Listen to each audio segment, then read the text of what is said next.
আবার আমি নিয়ে চলে এসেছি পূজা রান্নাঘরে খুব স্বাদের রেসিপি নিয়ে, খুব টেস্টিকর রেসিপি। আজকে আমি বানাবো গোকুল পিঠে। তো পিঠেটা বানানোর জন্য আমি এরকম গুঁড়ি নিয়ে নিয়েছি একটা বলে। গুঁড়িটা হচ্ছে আতপ চালের গুঁড়ি। তো আতপ চালের গুঁড়িটা খুবই টেস্টিকর হয়। তো সিদ্ধ চালের গুঁড়ি থাকলে কোনো প্রবলেম নেই।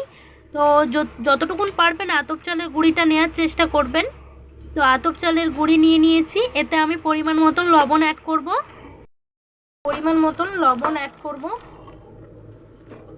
আর অ্যাড করব বেকিং পাউডার। তো বেকিং পাউডারটা আধা চামচ অ্যাড করছি। দিয়ে এখন তো তালের সিজন, আমি তাল দিয়ে এই ব্যাটারটাকে আমি ভালো করে মেখে নেব। আমি ভালো করে একটা ড্রো মাখিয়ে নিয়েছি এরকম ভালো করে।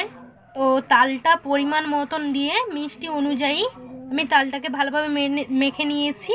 তো তালটা মিষ্টি ছিল বলে আমার চিনি দেওয়ার কোনো প্রয়োজন হয়নি। তালটা যতটা পরিমাণে মিষ্টি না থাকলে আপনারা চিনিটা অ্যাড করতে পারেন। এটা আমি 10 থেকে 15 মিনিট এটা রেস্টে রেখে দেব।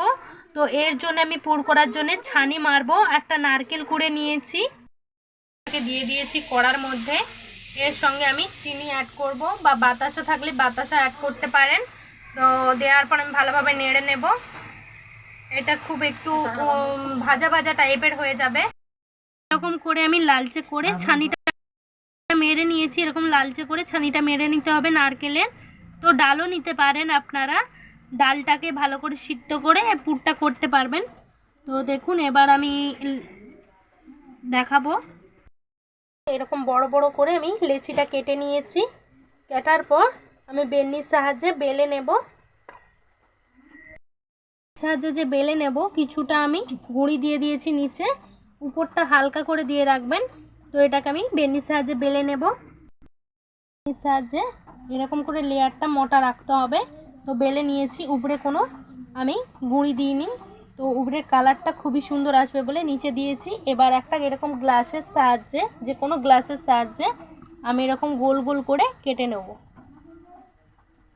এরকম গোল গোল করে আমি কেটে নেব।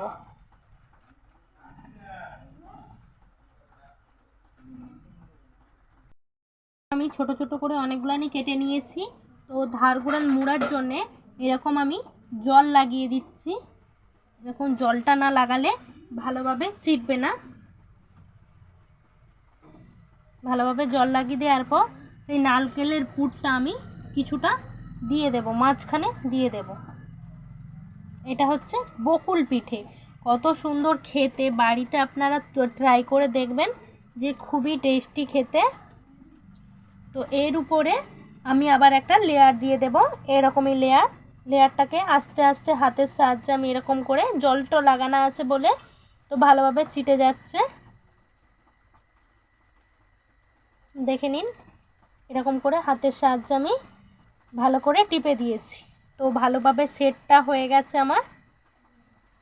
তো এবার ডিজাইনটা করার জন্যে এরকম বুড়া আঙুলকে নিয়ে তো এরকম করে আমি টিপে নেব।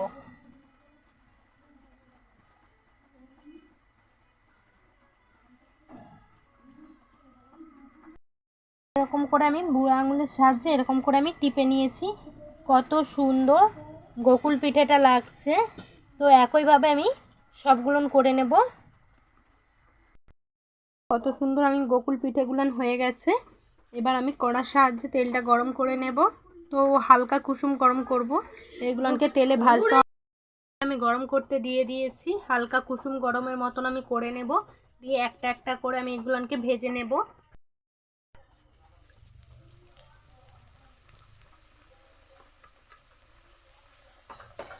এরকম একইভাবে আমি সবগুলোকে ছেড়ে দিচ্ছি। তো লালচে করে আমি ভেজে নেব।